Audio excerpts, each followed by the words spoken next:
Lâchez vos outils, maintenant, tous les deux. Julien Dubois n'avait jamais signé le moindre accord avec une association syndicale libre.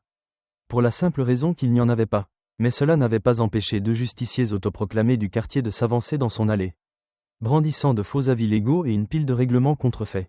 Le duo, l'un avec une moustache tombante et l'autre avec un ventre à bière qui tendait son polo bon marché, pensait pouvoir intimider un ancien gendarme pour le soumettre.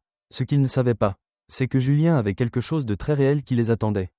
Et une fois que la vraie loi serait impliquée, leur fausse autorité s'effondrerait plus vite qu'un château de cartes. C'était une de ces matinées de milieu de semaine qui semblaient s'éterniser. Assis sur sa terrasse, le café de Julien Dubois avait refroidi depuis longtemps. Le seul courrier qu'il avait reçu était une pile de factures et de prospectus inutiles. Il étendit les jambes, une botte croisée sur l'autre, regardant distraitement son berger allemand.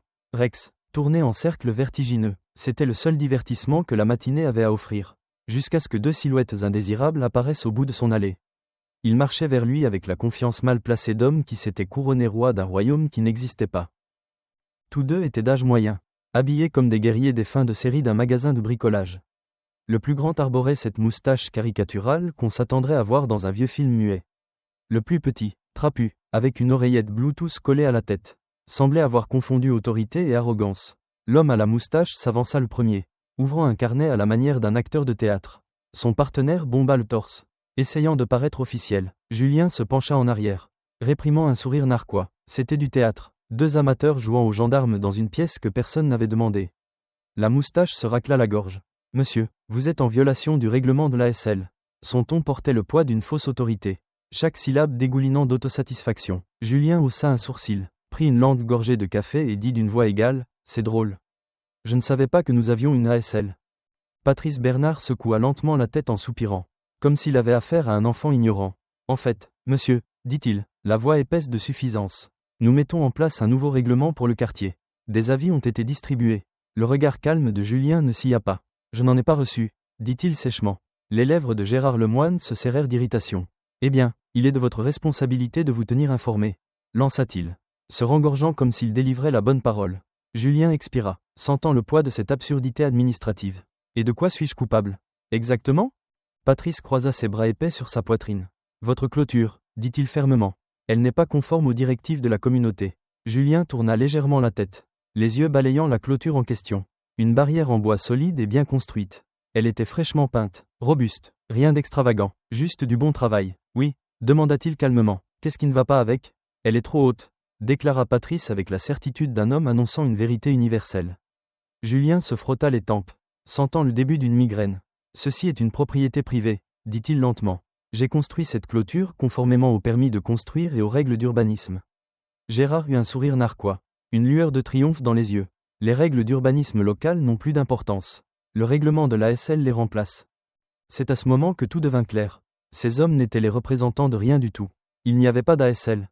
C'étaient des tyrans autoproclamés, des petites brutes de quartier qui avaient décidé de jouer aux gendarmes simplement parce qu'ils voulaient le pouvoir. Julien laissa le silence s'installer, les regardant bomber le torse, croyant avoir le dessus, puis, avec l'aisance d'un homme qui n'avait plus de patience pour les imbéciles, il prit une autre gorgée de café et sourit. Vous racontez n'importe quoi, dit-il simplement. Une semaine passa, alors que Julien pensait que la bêtise avait atteint son sommet. Les soi-disant justiciers lui prouvèrent le contraire. En rentrant dans son allée après une longue journée, Julien aspirait à une soirée tranquille, peut-être une bière fraîche sur la terrasse. Rex à ses pieds. Mais lorsqu'il monta les marches, son regard se figea sur un avis rouge vif collé sur sa porte d'entrée. Avis d'expulsion, 72 heures pour obtempérer ou quitter les lieux. Pendant 2 longues secondes, Julien resta là à fixer le papier, essayant de comprendre la stupidité absolue de ce qu'il lisait. Puis il éclata de rire. Ces idiots pensaient vraiment pouvoir l'expulser de sa propre maison. Secouant toujours la tête, Julien arracha la vie de la porte, le froissa dans son poing et se tourna vers la rue. S'il voulait jouer à des jeux, très bien, il en avait assez de regarder le cirque de loin. Il était temps de leur rendre une petite visite. Ses bottes frappèrent durement le trottoir alors qu'il traversait la rue. Il se dirigea droit vers la maison de Gérard et ne s'embarrassa pas de politesse. Il frappa à la porte assez fort pour faire trembler le cadre. Une femme à l'air fatigué ouvrit. Ses yeux passèrent de son visage au papier froissé dans sa main. Et ses épaules s'affaissèrent comme si elle savait déjà ce qui allait arriver. « Votre mari est là ?» demanda Julien, la voix basse mais ferme. Elle soupira, se passa une main sur le visage et appela par-dessus son épaule, « Gérard. » « C'est pour toi. » Quelques instants plus tard, Gérard apparut, Son expression était figée, suffisante et prête à la confrontation. Je vous attendais, dit-il froidement. Julien ne perdit pas de temps. Il brandit l'avis froissé vers la poitrine de Gérard. C'est une sorte de blague ? Gérard ne s'y a même pas. Aucune blague, dit-il, ce sourire narquois ne quittant jamais son visage. Votre clôture n'est pas conforme. Si vous ne l'enlevez pas, l'ASL engagera des poursuites judiciaires. Julien prit une lente inspiration. Sa patience s'effilochant. Ah oui, quelle ASL ? Gérard bomba le torse. L'organisation communautaire que nous avons formée. Julien le fixa, attendant la chute qui ne vint jamais. Vous voulez dire, dit-il en détachant chaque mot. Celle que vous avez inventée. Avant que Gérard ne puisse répondre, Patrice arriva dans le couloir, souriant comme un homme trop fier pour être intelligent. Vous devriez être reconnaissant, dit-il. Nous maintenons la valeur des propriétés. Julien fit un pas en avant. Les deux hommes reculèrent instinctivement. La voix de Julien devint basse, calme, mais lourde d'avertissement. Écoutez-moi bien, dit-il en les fixant dans les yeux. Je connais la loi, probablement mieux que vous. Si l'un de vous touche à ma clôture, ce n'est pas à un voisin que vous aurez affaire, mais à un ancien gendarme qui connaît chaque article du code pénal que vous êtes en train d'enfreindre. Est-ce une menace ? Non, c'est une information. Pour la première fois, leur confiance arrogante se fissura. Julien avait toujours eu le sommeil léger. Des années de service de nuit avaient entraîné ses instincts à se réveiller au moindre bruit. Ainsi, lorsque son berger allemand Rex laissa échapper un grognement sourd et profond au milieu de la nuit, les yeux de Julien s'ouvrirent instantanément. Il n'a pas bougé au début. Il a juste écouté. La maison était silencieuse, trop silencieuse, mais la posture raide de Rex et son regard fixé vers la fenêtre disaient tout. Quelque chose était dehors. Julien attrapa son téléphone sur la table de chevet.